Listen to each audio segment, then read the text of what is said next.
สิมาครบเลยเด้เลยมื้ออื่นก็เป็นมื้ออันน่ะมื้อดีมื้อดีได้มาเฮือนนี่ก็ว่ามื้อดีเด้เป็นมื้อเลิกงามยามดีมื้ออื่นเนาะมาเฮือนหลังเก่าแล้วก็มีเฮือนหลังใหม่และบาดนี้พี่น้อยเนาะ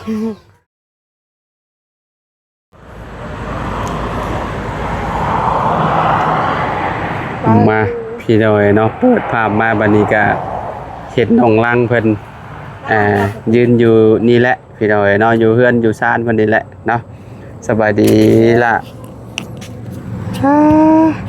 คือลายไข่ย่อยเลยนี่เนาะฮ้อนบ่ฮ้อนแหละอ๋อตุ๊พี่น้อยเนาะ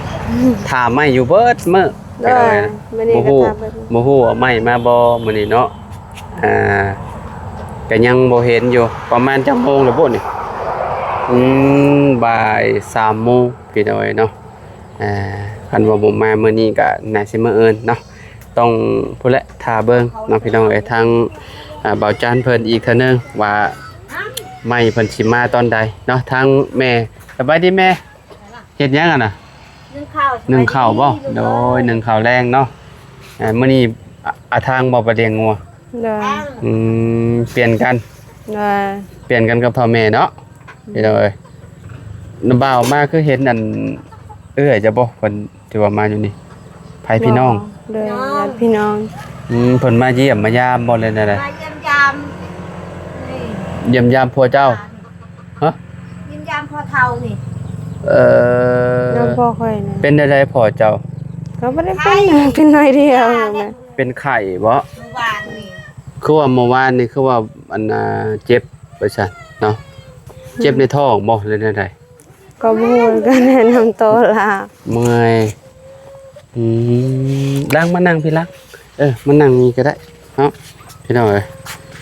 ไม่ยังบ่มาเนาะอันเนี้ยนี่มองงามๆนี่ก็สินั่งได้เนาะงามแล้วนั่งอยู่บองมันบ่เปียกพี่น้องเนาะมื้อนี้พ้นก็บ่ฮู้ว่ายามแรงๆสิตกอีกบ่เนาะเพราะว่ายาม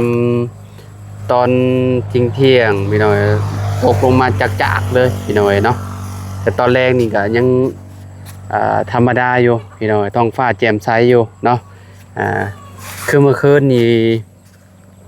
ผ้าแตกตุ๊บเมื่อคืนแล้วตกใจแล้วจะตกใจบ่ตกใจบ่ตูนสัมภาษณ์ช็อตเมื่อคืนนี่บ่ตูนสัมภาษณ์ช็อต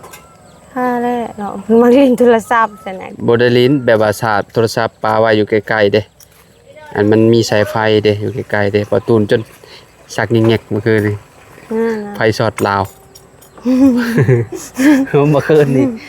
นี่ตกใจเลยเมื่อคืนนี่คิดว่าบ่ตูนเป็นหยังดอยเนาะสะดุ้งผ้าแตกไฟดับเด้เทื่อนึงพี่น้อยเนาะด้วยไปดับเทื่อนึงดับแบบว่าแป๊บเดียวมันก็มาแล้วเนาะอยู่ทางเจ้าดับแบบคือกันเนาะเจ้า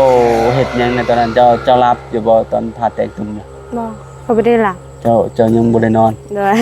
บ่ค่อยวางโทรศัพท์ไปคิดมันวางโทรศัพท์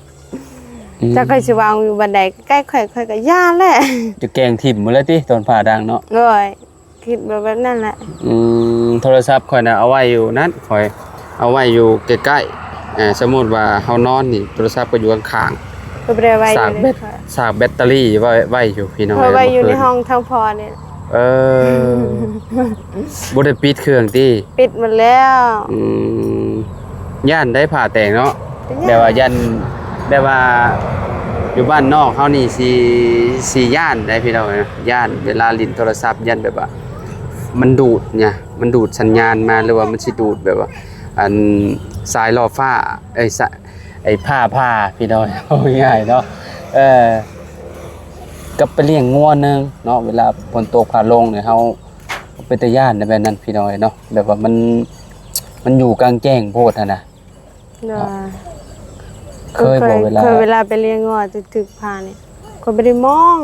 บ่ได้เบิ่งงัวแล้วบ่ได้เบิ่งอีหยังบ่ได้เบิ่งแบบนี้ก้มหน้าซื่อๆก้มหน้าลงมานี่ปิดตาเมียนเคยบอกเวลาเขาไปแหละพาเวลาเขาไปเลี้ยงงัวแล้วพาดังทึมเลยงัวมันแล่นครบนะเฮาไปตลอดบ่เวลาฝนตกแบบนั้นน่ะเป็นตาย่านได้แบบนั้นเนาะ พี่น้องเอ้ยเนาะเวลาฝนตกงัวมันหมักคือหยังมันหมักแลนนี้พี่น้องเอ้ยเนาะ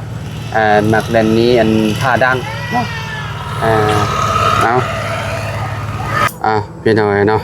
ตามมาเพิ่งก็มาแล้วเนาะสบายดีบ่าเพิ่งมาแล้วบ่ใหม่ตกลงใหม่แม่บ่มื้อนี้ ไม่มาอยู่นะเฮ็ดเมื่อกี้นี่อยู่ใกล้แก่ย่องผมจักสิแม่นหรือบ่ไปเวีย โดยใกล้แล้วเนาะแสดงว่า แก่ย่อง สมมุติว่าเป็นไม้น้องล้างนี่ใกล้สิฮอดแล้วซะฮอดบ้านเกียงจองเลยพี่น้องเอ้ยเนาะแล้วมาบาดนี่ โดย ไผนึง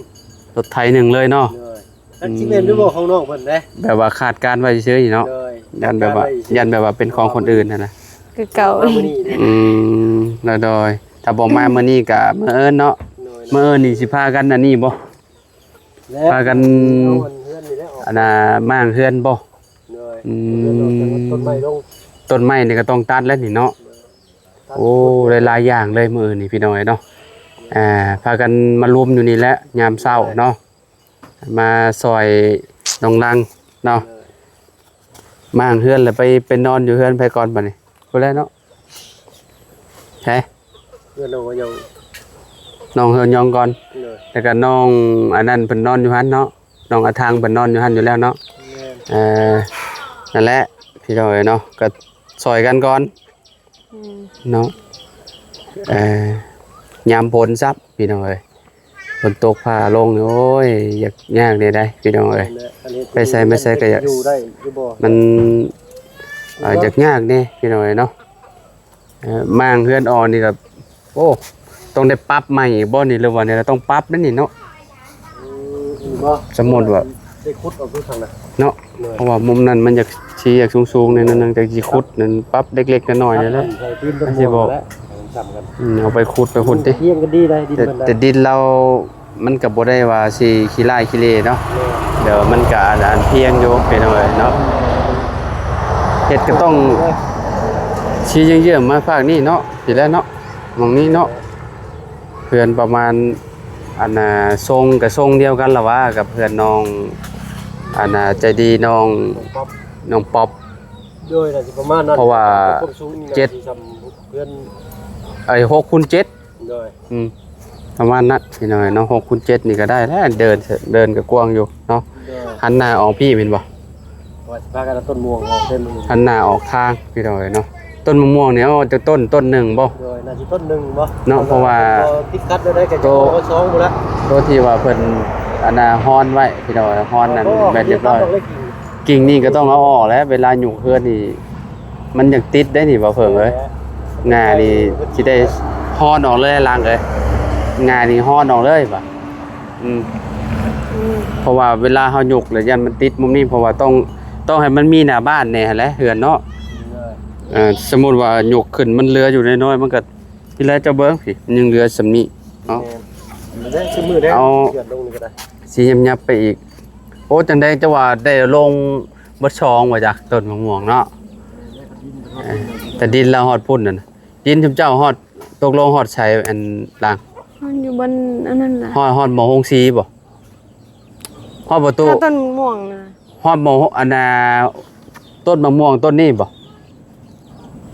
ทางนั้นแหละ นั่นแล้ว ต้นมะม่วง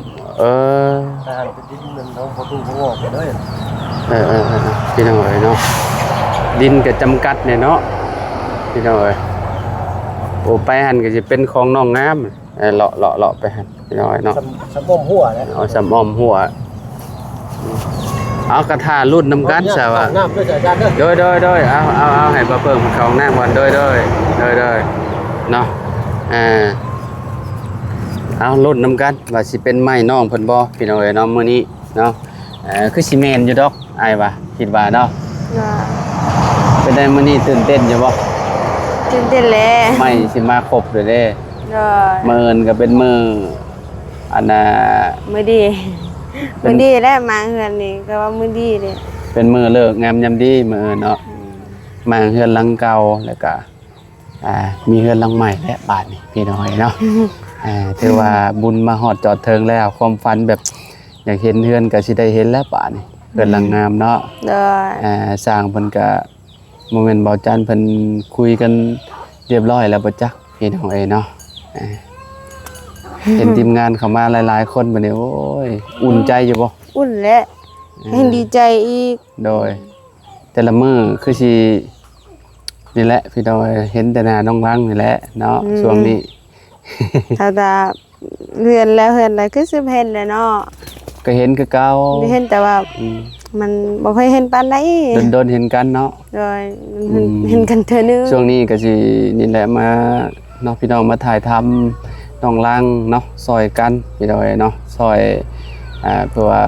แบบผู้ใหญ่ใจะดีเพิ่นอยากซอยเข้ามานะแบบเรื่องเรือนเรื่องซานน้องเพิ่นพี่น้องเอ้ยเนาะตอนนี้ก็งบพ่อผู้อยู่บ่ว่างบตอนนี้มีเท่าไหร่แล้ว โมแลกเงินมันหลายโพด ยังบ่มันหลายโพดก็เลยบ่ฮู้บ่ได้เนาะ สำหรับข่อยนี่คนอื่นเขาว่าน้อย แต่ว่าข่อยว่าง่าย หลาย เจ้าบางเช้านี่ก็มีบ่มีข่าวดีบ่ มี อันทางเบาจันทร์บ่ โดย เพิ่มเติมบ่ อืม อืมก็คือสิมีเข้ามาเรื่อยๆหั่นแหละพี่น้องเนาะทางเบาจันทร์เพิ่นเนาะทางเฮือนน้องลังเพิ่นนี่แหละพี่น้องเอ้ยเนาะอันนั้นฮือออกแต่โดนเติบแล้วบ่ล่ะ จะได้ อันนั้นได้ไอ้แพร่บัตรนะ โดยไปเกี้เองนะ อืมเด้อพี่น้องเอ้ยเนาะก็ถ้าเบิ่งไม่นำกันเนาะไม่น้องลังเพิ่นพี่น้องเอ้ยเนาะว่าสิเป็นจังใดเนาะทางหมอจันเพิ่นว่าไม่สิมามื้อนี้พี่น้องเอ้ยเนาะก็รอรุ่นอีกเทื่อนึง EP 2เด้อพี่น้องเด้อเนาะ EP นี้ก็นี่แหละมาถามความรู้สึกทางน้องเพิ่นมื้ออื่นสิได้มาเฮือนชานเพิ่นแล้วเนาะว่าอันน้องเพิ่นรู้สึกจังใดเนาะรู้สึกว่าอันน่ะใจวิวบ่สิได้มาเฮือนหลังนี้ล่ะ รู้สึกบ่ เพราะว่าเขาเคยนอนตลอดเด้ บ่รู้สึกอยู่แต่ว่าเห็นจะได้เนาะ เห็นได้มัน แบบว่า เขาสิได้เฮือนหลังใหม่เลย โด เนาะ ยหาจะเป็นต้องอยู่เพิ่นหลังไม้แหละ จะเป็นต้องมา จังได้ก็ขอบใจเพิ่นหลายๆเนาะที่อยู่นำกันมาหลายปีเนาะ เนาะ เพราะว่า คือจะจากไปมื้ออื่นและชาวไอ้เนาะ แล้วจะไปแล้วเฮ็ดมันแล้วก็เฮ็ดของหัวคือสิอยู่ยังอยู่ เอาก็เพราะว่าเพิ่นสุดโทรมแฮงเลยเด้เนาะเฮาก็ต้องเอาหลังใหม่ทดแทนเนาะ เนาะ พี่น้องเอ้ยเนาะแต่ก่อนก็ดีพี่น้องเพราะว่ามันเนาะเฮ็ดใหม่ๆเด้บัดนี้มันเริ่มผุพังแล้วพี่น้องเอ้ยเนาะมันไม้อีหยังมันก็ถึกผลถึกหยังมันก็ดอกอีหยังเนาะไม้เก่าเนาะ เนาะ เอาโอเคจ้ะพี่น้องเดี๋ยวจังพอกันเนาะEP 2พี่น้องถ้าเบิ่งไม่เบิ่งต่อน้องลังตอนนี้กำลังเดินทางมาพี่น้องเนาะใกล้แล้วพี่น้องอีกบ่ดนเนาะคือได้ยินบ่เพิ่งว่า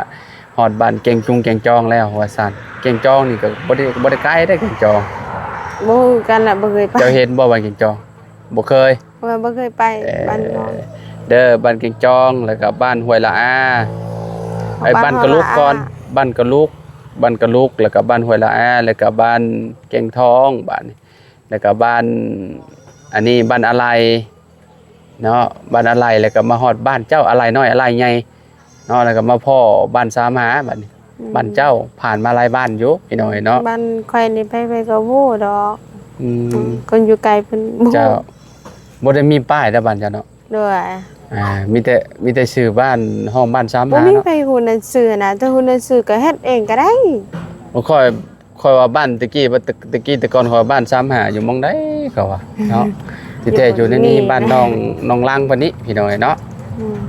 เอาผลมาแล้วพี่น้อยนะถ้ารุ่นถ้าชมนํกันเนาะคลิปหน้าเด้อพี่น้องเด้อสำหรับคลิปนี้เนาะเฮากำลังล้างคอโตแล้วพี่น้องพอกันใหม่ละเนาะเฮากันตอนเบิ่งใหม่เบิ่งต่อพุ่นพี่น้องสบายดีเด้อ FC เด้ออยู่ดีมีแฮงบ่สุขทุกคนพี่น้องเนาะสำหรับคลิปนี้ขอบคุณหลายๆที่มารับชมคลิปเนาะอยู่ดีมีแฮงพี่น้องสบายดีเด้อบ่สุขทุกคน